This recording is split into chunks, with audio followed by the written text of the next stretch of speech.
Salut à tous, j'espère que vous allez bien. Moi, ça va super bien.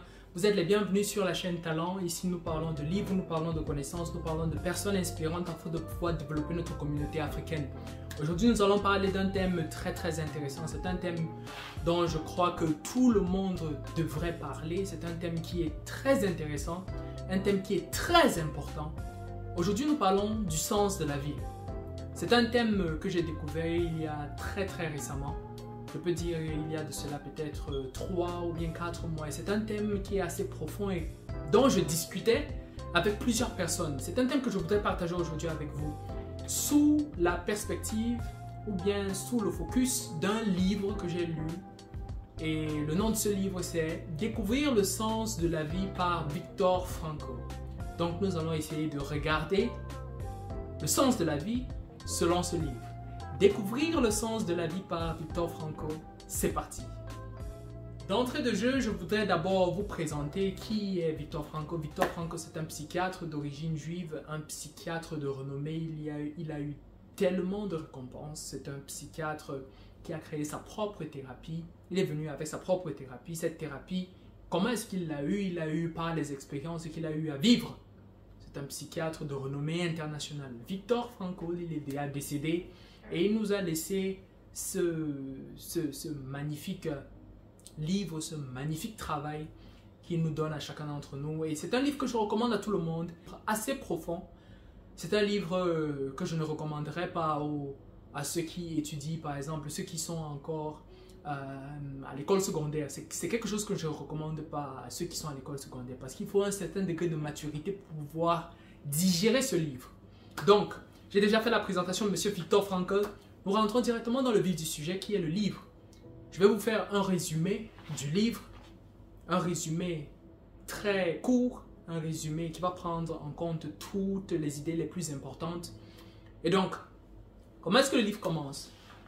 Le livre commence par M. Viktor Frankl, il est dans sa maison avec sa famille. Et il y a les militaires nazis qui arrivent chez lui, le prennent, le séparent de sa famille pour l'amener dans un camp. Il arrive dans le camp. Heureusement, il trouve grâce aux yeux des capitaines et aux yeux de tous ceux qui contrôlaient.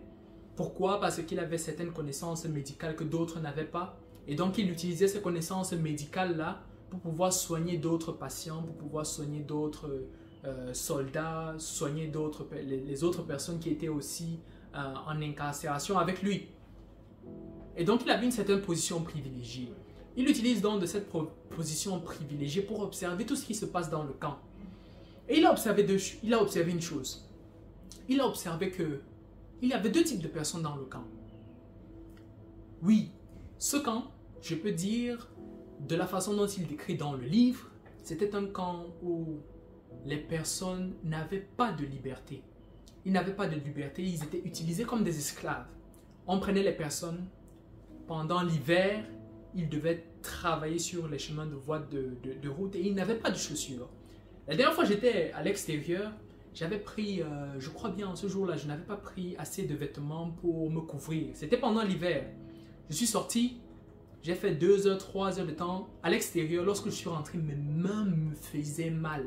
Je n'avais pas touché la glace, je n'avais pas touché la neige, mais mes mains me faisaient mal. Mes mains me faisaient réellement mal. Je suis parti me laver lorsque l'eau était en train de couler avec l'eau chaude et tout, puisqu'il faisait réellement froid. Je suis allé me laver avec l'eau chaude. Tu peux sentir comment la douleur est en train de passer par les nerfs. Ça fait réellement mal. Le froid fait réellement mal. Nous avons la chaleur, nous avons le froid. Ça fait réellement mal. Et c'est dans ces conditions-là que ces personnes-là devaient travailler sur les chemins de fer, parfois sans chaussures. Et donc, il a vu qu'il y avait deux types de personnes.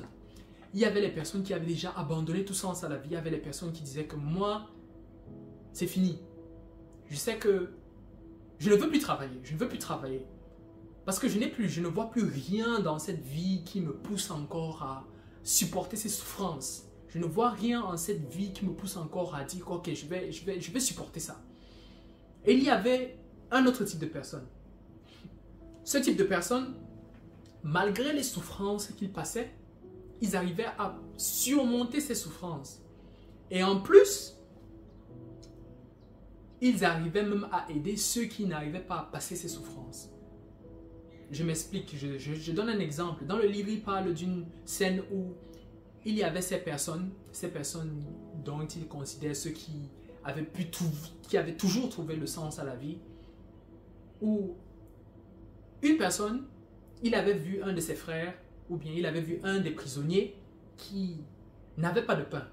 On les avait déjà distribué le pain, mais il a vu son frère n'avait pas de pain, et lui il avait le pain. Il a pris son pain, il l'a donné à son frère. Son pain qu'il devait manger, il a pris, il l'a donné à son frère. Et M. Victor Frankl, avec sa position de privilégié, il a observé ça, il a vu que waouh, mais cette personne, il est en train de faire, il fait comme un saint, c'est un saint. Ça, c'est un saint. Comment toi, tu es en train de passer les mêmes souffrances que l'autre personne, mais au lieu de te concentrer sur ton ventre, tu te transcendes et dis que non, je vais prendre ce pain que j'ai, je vais donner à l'autre personne. Pourquoi est-ce qu'il faisait ça? Et donc, il est resté, il a cherché à analyser. Il a causé avec beaucoup de personnes qui étaient dans le camp. Et donc, il a vu que le sens à la vie se trouve de trois façons. Le sens à la vie se trouve de trois façons. Attention, nous allons commencer la plus importante. Nous allons commencer la plus importante partie. Le sens de la vie se trouve de trois façons. Le premier, c'est par un travail. Un travail que tu fais, ou bien des bienfaits que tu fais aux gens, un travail que tu as. Ça, c'est une voie pour trouver le sens à la vie. Ça, c'est le premier. Le deuxième, c'est des personnes qu'on aime. Des personnes qu'on aime. Les membres de sa famille, ou bien ses amis, ou bien les membres de son pays. Des personnes qu'on aime. Ça, c'est le deuxième. Ensuite, nous avons le troisième.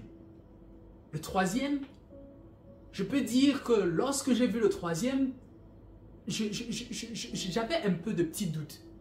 Pourquoi? Parce que le troisième est très différent de ce qu'on a cité. Le troisième, c'est la souffrance. Trouver le sens à la vie par la souffrance. Donc, dans le premier, c'était trouver le sens à la vie par un travail. L'exemple que je peux trouver, c'est par exemple quelqu'un comme Elon Musk. Elon Musk ou bien par exemple Donald Trump. Donald Trump, je l'ai dit très souvent dans cette vidéo, dans toutes les vidéos que je fais d'ailleurs, Donald Trump, il aurait pu aller aux îles Hawaï, manger du caviar tous les jours de sa vie, se réjouir des femmes, se réjouir de la vie. Mais il est parti faire la politique pour être président avec ce grand thème qu'il présente chaque fois, Make America Great Again. C'est quelque chose qui est devenu comme son but, comme c'est quelque chose qu'il voulait réellement. Pourquoi est-ce qu'il voulait ça réellement? Je pense qu'il veut être président, c'est pour amener une certaine forme de changement. Parce que lorsqu'on regarde, il y a des interviews que M. Donald Trump a fait lorsqu'il était à la trentaine, là, ou lorsqu'il était dans les 35 ans. C'était un monsieur qui disait, il aime bien ce qu'il fait. Il était dans le business avant.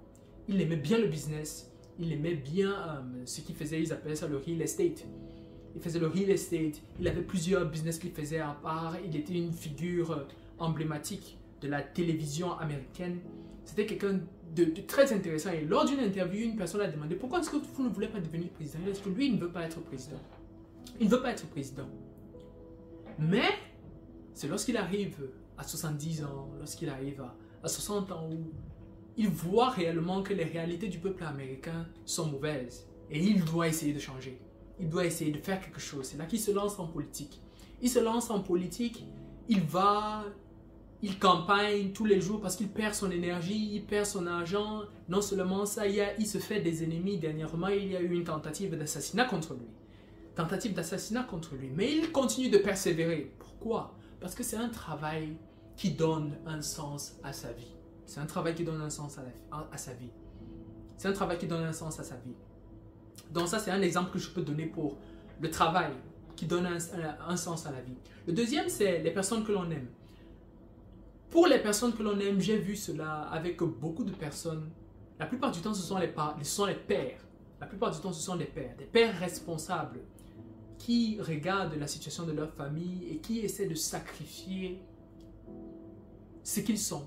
Sacrifier ce qu'ils ont pour le bien-être de la famille. Il y avait un roman, je me rappelle bien que j'avais lu, très très intéressant. Le personnage principal dans ce roman il donnait son sang pour que sa fille, il allait donner son sang et certains de ses organes afin que sa fille se marie.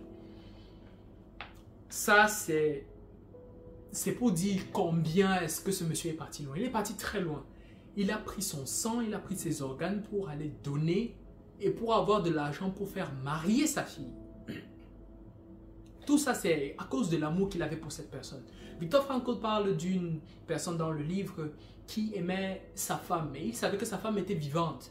Sa femme, ses enfants étaient vivants. Et parce que sa femme et ses enfants étaient vivants, il avait trouvé une forme d'alibi, il avait trouvé une raison valable pour pouvoir supporter toutes les souffrances qu'il était en train de supporter parce qu'il disait que oui, j'ai l'espoir que je vais retrouver ma femme, j'ai l'espoir que je vais retrouver mes enfants. Donc le deuxième, c'était l'amour pour les personnes, ces personnes, ses amis ou bien ses compatriotes. Le troisième, c'était la souffrance. Le troisième, c'était la souffrance. Et c'est là où j'ai eu à penser beaucoup. C'est là où j'ai eu à penser. Parce que lorsque je regarde comment est-ce qu'une personne peut trouver le sens à la vie, même dans la souffrance. Et donc, un exemple m'est venu dans la tête. C'est l'exemple de Monsieur Nelson Mandela. Monsieur Nelson Mandela est parti 27 années en prison. D'ailleurs, je n'ai pas encore 27 ans. Je n'ai pas encore 27 ans. Je regarde le temps que j'ai vécu, ça n'atteint pas 27 ans. Mais ce monsieur est parti faire 27 années en prison. 27 années en prison. Et donc, je causais avec un de mes amis, tout dernièrement, qui vient du Burkina Faso, et nous parlions de cela. Et il m'a présenté un poème. Il me dit que c'est un poème qui a été écrit par un monsieur d'Angleterre, et ce poème était le poème préféré de monsieur Nelson Mandela. Et je lui ai demandé donc quel est le poème. Il me donne le nom du poème. Le nom du poème c'était Invictus. Le nom du poème.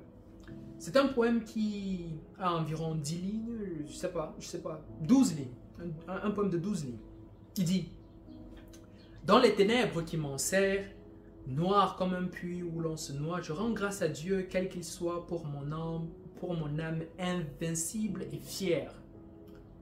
Dans de cruelles circonstances, je n'ai ni gémi, ni pleuré. Sous les coups du hasard, ma tête saigne, mais reste droite.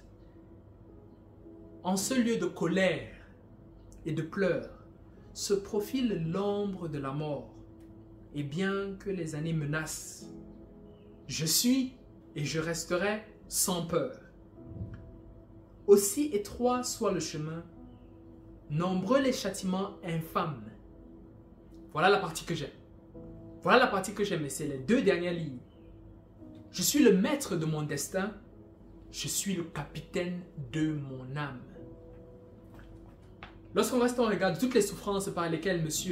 Nelson Mandela passait, voilà le poème qu'il lisait pendant toutes ces années. Je suis le maître de mon destin, je suis le capitaine de mon âme. Et donc, même dans la souffrance, il est possible de trouver un sens à la vie. Même dans la souffrance, il est possible de trouver un sens à la vie. Et donc, c'est de ces trois choses-là que M. Viktor Frankl parle dans le livre. Un livre très très intéressant. Lorsque je regarde tous les livres que j'ai eu à lire, je n'ai pas lu tellement de livres que cela. Mais lorsque je regarde les livres que j'ai eu à lire, le livre de Viktor Frankl tombe dans les top 3, dans le top 3 des livres. C'est un livre profond, un livre super. D'abord, pour tous ceux qui connaissent Jordan Peterson, c'est un philosophe, un psychologue. C'est un livre qui a été recommandé par lui. C'est un livre que je recommande à tout le monde. Découvrir le sens de sa vie par Viktor Frankl. Je ne sais pas s'il est possible de découvrir cela dans le monde francophone. Je ne sais pas réellement s'il est possible d'avoir cela de façon rapide. Mais en anglais, dans le monde anglophone, c'est assez facile. Donc, c'est un livre que je voudrais vous présenter. C'est un livre super, c'est un livre magnifique. C'est un livre magnifique. Et donc, il parle de quelque chose de très très intéressant. C'est un livre intéressant avec plusieurs idées, des idées développées. Je ne pense pas qu'une vidéo de 10 minutes suffirait à ce que je parle de toutes les idées qu'il a mis dans le livre. Donc, il parle de la logothérapie. Et je pense que je vais essayer de continuer à mettre les différents points qu'il a eu à développer dans ce livre, dans d'autres vidéos que je vais présenter. Donc pour aujourd'hui, voici ce que j'avais à présenter. C'est un livre magnifique. Un livre magnifique que je recommande à tout le monde. C'est un livre que je recommande à tout le monde. Et donc, c'est ce que je voulais présenter aujourd'hui avec vous. J'espère que vous avez aimé la vidéo. Surtout, vous souscrivez à la chaîne, cliquez sur le bouton de notification, likez, laissez des commentaires si vous avez d'autres idées. Et on se dit à la prochaine vidéo. D'ici là, portez-vous bien. On se dit ciao. Peace!